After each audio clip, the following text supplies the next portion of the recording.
For the Meltdown here with our very first 2025 movie review, and this time it is a horror movie from Blumhouse, Wolfman, directed by Leigh Whannell, with a cast that doesn't include any major A-list stars. That could have been a problem with getting people out to the theaters to see this one. But if you haven't seen it yet and you don't want to be spoiled, we are going to be getting into spoilers here for this feature film. I'm Tim Melton, that's Tyler Johns. Tyler, let's just get right to our initial reaction out of this film. Both of us having a lot of disappointment for what could have been. Explain a little bit your thought process walking out of that theater. So let's start from the beginning. Walking in, my expectations aren't sky high, but I'm very much looking forward to this. The movie opens up with the little text about basically a skinwalker style phenomenon, the face of the wolf. I think this you're hooking me already. Beautiful cinematography, by the way. Love the cinematography. Love the idea of framing it around an old Native American curse that's much like the Skinwalker curse. I thought it went well with the setting, and I love seeing folklore like that in movies. So right off the bat, I was hooked. Then maybe I don't know, 20, 30 minutes in, I was like, "Uh-oh, this starting to drag." And then you get to the actual werewolf reveal. I went, "Oh, good lord. Yeah. This is an abomination unto the worlds." Yeah, they make a lot of choices here creatively that don't quite work for me. I do want to get into the first half of this movie. I think I lasted longer than you did without knowing it had gone downhill. Everything up until they get to the actual house, Yes. I thought was great. Once they get there, Once they get there, it's just gone. characters just sort of meander around. Yes. Like dude starts spitting up teeth, and it's like I she just stares at him with no sort of like plan of action. Like, I'm going to continue to go to the radio to try to get help. But even if I get to the radio, how am I going to tell people even where I am? Because she doesn't even know where she's at. There's a lot of things. But the father daughter stuff, I feel like is the best stuff from this movie. I actually feel like it's pretty well written in that regard. It's emotionally Mhm. connective at the beginning. There's a great setup. You have a family who doesn't hate each other, but they're on the ropes of going downhill if they don't Right. end up having a bonding moment. And I thought that the Wolfman was a great metaphor for that because typically the Wolfman's been seen as like this allegory for male rage, unbridled rage. It's just, I've had it, and you just release it all at once. And now we're switching it almost to like a trauma based sort of curse, this abuse based Yeah. curse. And I really liked that I until they didn't do anything with it. I agree. So let's get into some of the complaints there with the second half of the movie. The Wolfman design, we've talked about it here briefly. It's very disappointing. It looks goofy. It's bad. It's really bad. We we dunked on werewolves for having a goofy werewolf design. Well, I kind of like the werewolf design in werewolves to a I mean, degree. compared to this, I definitely do because it's actually a werewolf. Yeah, I think that, we don't want to make this a werewolves review, but just if you haven't caught that, if you love that, hopefully we can make it a related video here for those who want to see it. Might as well. It's been a good calendar year for wolf movies, but that was like over the top goofy with how the wolves would transform and still have some of the characteristics of their human counterparts. This one, it's like we want them to transform but still look human enough to where they could just be looked at as just having a bad case of, you know, some sort of disease or something. We don't want to make it look technically just like a wolf, but the movie's called Wolf Man, Yeah, and I feel and like you need to deliver on that. the final transformation kind of just looks like the butler riffraff from a Rocky Horror Picture Show. That's yeah, that's spot on. That's exactly what he Like, looks like. it doesn't look, particularly terrifying. Mhm. I mean, he looks gross and sickly for sure, but, Right. so did Riff Raff, but This he was pretty polite. they try to work in family drama and trauma into this movie. I don't think effectively. I'll tell you why. Let me just ask this question, right? This dad, the main character, feels like he's a protector of his family first and foremost. That's his job, to protect Mhm. his family. So why in the world? He is, like, the most sort of, I hate this word, but soy protector I've ever seen in a movie. I didn't buy it, one bit that he was going to, protect Julia Garner and, their daughter from the other werewolf, or actually be a threat as a wolf man. Well, he's a writer looking for work and she's a journalist. And I feel like that those titles being brought in very much there's a red state, blue state vibe to this, even though Yeah. uh, Oregon supposedly has all these guns, according to the characters on screen. There's no guns in the house somehow from ex-military guy who was obsessed with trying to kill anything out in the woods that he possibly could, including potential baby deer or whatever. You're telling me there's no guns in the house that they're in? I don't buy that one bit. There's not a gun cabinet Well, didn't they somewhere. didn't they get the where did they find that one shotgun? They had the one. So there I forget where they got it. there was a gun from the uh, was it from the guy that they picked up? Yes. Yes, you're right. Okay, so from the guy they picked up, I guess. But there was no guns in the house. So that was kind of silly to me. I think the part that frustrated me the most was there was a callback in this movie. The Wolfman gets trapped in a bear trap and he has to gnaw off his own leg to escape the bear trap. This movie's directed by Leigh Whannell, who is the star of Saw. I just picked that up. And I Oh. was angry in the movie going, are they really going to do a Saw callback in a movie with the guy that's directing it having been the star of Saw, where Saw, the entire promotional campaign was around having to Because saw yeah. off your own foot in chains. And the poster on the DVD art and all this stuff, the poster, It's the severed foot, it's is the it not? severed foot in the chain. And I feel like it was very much a wink and a nod to like, hey, we appreciate all you Saw fans that have sort of propelled the career of Leigh Whannell. And if it wasn't, let's just say by chance it wasn't, that's even more egregious because I would agree with that, yeah. he clearly, Because that means he planned all of this out without once thinking about the property he's most known for. and it was a pretty long scene of them running away, him gnawing through his foot without any sort of real payoff because he still had pretty good mobility on the ground and running all this stuff. I found that to be really industry wink and nod, and I hated that. The characters put themselves in the same position over and over and over again. How many times can Julia Garner trust her husband is, he's okay or he's going to be okay or he's cool or like I told my wife, I took her to see this movie. I was like, look, if I'm ever in this state, don't leave me in the truck with our daughter. If I'm turning into the wolf man, have some sense and take her with you or something. I don't know. But I just feel like she wasn't necessarily the best protector. And I hated the Wolfman POV sort of when it perspectives would change and you'd get how he was viewing everybody. And it would very much kind of feel like a Jonathan Crane 2005 Batman Ah, Begins, yeah, yeah, yeah. like how the fear toxin's affecting people and what the Wolfman is hearing and glowing eyes. They did that about 3 times in this movie. It was interesting the first time. Yeah, well, first time I'm like, "Okay, what are they gonna do with this?" Yeah. And then second time it was like, "That's a worse version of the first time." And then third time it's like, "We're doing this again?" Like there's no payoff. There was like no he didn't Mhm. have super enhanced abilities other than being able to see through the forest really well, but that didn't really help any of the wolfmen actually capitalize on their prey. And that's not really like a supernatural power either. That's just kind of like something a wolf can do. Yeah, I mean, there's logic concerns here, but mainly it's boring. The second half is Oh, yeah. boring, Yeah, for sure. repetitive, boring, generic.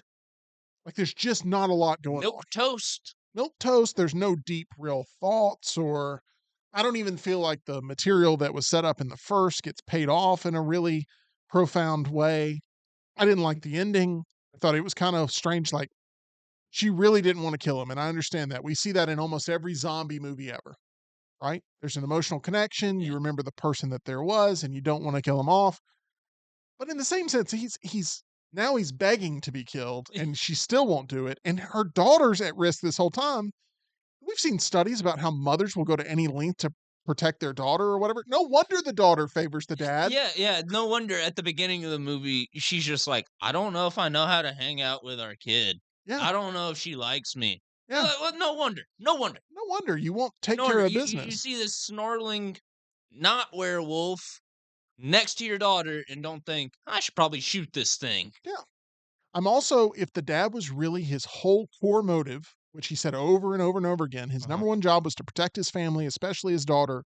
Why bring her to a place where, as a child, he experienced some sort of wolf madness that almost killed him and his dad out in the tree stand to start things off? Well, I thought that scene was pretty well done, especially with the breath over the area in the tree, the deer stand where these two are sort of hiding out. I found that to be pretty compelling. It just doesn't make any sense of how you would go through that and go, this is an environment I want to bring my daughter to or need to bring my daughter to in order for us to reconnect up in Yeah, the yeah, hills of Oregon. you couldn't have called, like, the wife's parents at any point. It's like, "Hey, can you take the kid for the weekend so we can go clear out Pop's house? Yeah, I don't want her to get eaten by a werewolf." yeah. And then the neighbor guy who's up there that wants to sort of lead them where they need to go, he knows at night you're not supposed to be out. He's lived Yeah. that whole life, everything, and he's going to break his one rule for this group. If anything, he should say, "Hey, it's getting late. Why don't you come on in, stay here for the night, and then we can go head out in the morning." Yeah. That makes a lot more sense than maybe they're attacked with a wolf in the home at night. I could rewrite this whole thing and feel like I make a better version than what we got. But with all that being said, Also, back to that scene, what a crazy swerve, main guy does when he sees Wolfman in in the road. mhm, He didn't just swerve to avoid, he's like, "No, we gotta go completely off-road here." right. And those little flashes of the Wolfman when you don't know how horrible he really looks, where it's just like he shows up in a scope, where he shows up on the road in the middle of the night, or he's out of frame, or you can tell there's something like I thought that was pretty well done. I did too. Like when I saw that, I was thinking it's like, oh, they're going for the Jaws approach. We're not going to show you the whole sausage. For, But I mean, for me, honestly, this was a close to a 4.5 out of 5 until they get to the house. For me, I was I'm right there with you. thought the setup was incredible. Like, okay, for the most part, right? I'm not coming up with all these little frustrations. I'm on board with them. And then they just waste my time. And the actions don't make sense. And they run out of things to do. And he's afflicted with this, but yet he hears this awful noise in his head. And he goes upstairs and there's this spider on the wall.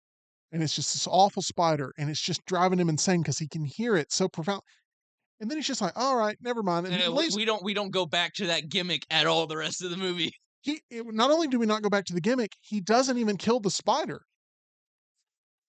Like he just leaves. Like, does the spider quit making noise in his head, or like we spent 5 minutes in Or this build up? does he get used to it? I don't know. This 5 minute scene of like, what is this thing? I thought it was the Wolfman on top of the roof or something, and I thought it was too. that's what they want you to believe. And it's just such a waste of time once we get to the house. And poor, you like Julia Gardner a lot. I do too from I do. Ozark. Yeah, This is such a disservice to her I because do. she's an idiot in this movie. She is. She is, and I think she tries to save this movie with a good performance. She's not given anything to work with. Like, what are you supposed to do when your line is, "My husband, I think he got infected." Yeah, Nothing you can do. it's the worst part. The biggest scene in the movie is her trying to get the car started. That's the biggest point of action in and I'm telling you, the entire movie. I agree. That is that's the whole, this is the scary part. Uh huh. Beat for beat shown in the trailer. Uh huh. Like, once she gets the car started, she's gonna get back in, she's gonna do the windshield wipers, and he's gonna be there putting, Yeah. and beat for beat, that's the way it was in the movie. They literally showed the best part of the movie in the trailer. That is the best part of the movie. And no one in there was really surprised because if you've seen any marketing for it, that is what they've done is shown that one scene.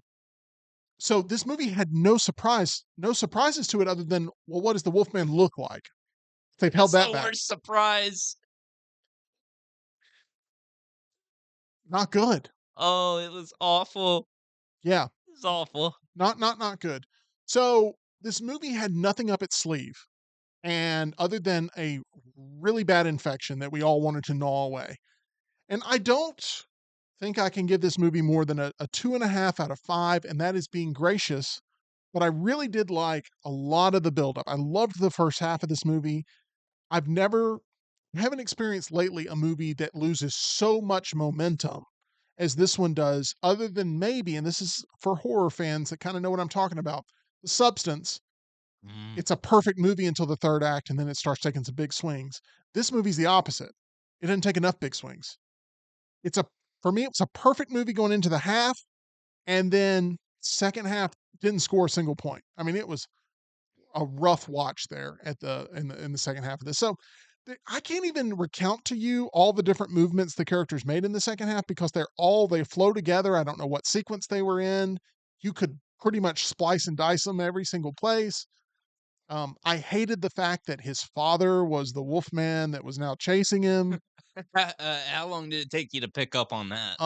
The minute that he swerved off the road, and I'm like, that's probably his dad, you know. Yeah. Actually, the minute he was declared dead, Uh-huh. I Yes. was like, oh well, he's a wolf man, you know. So it was like, but then Yes. I was like, please don't do that. And then Uh-huh. when they did it, I was like, oh, you did the dumbest idea, which is this is a family beef, and I don't know, really hate this. I hate that the actors had to just continue to give scared performances when there's not a lot happening on screen to really warrant it.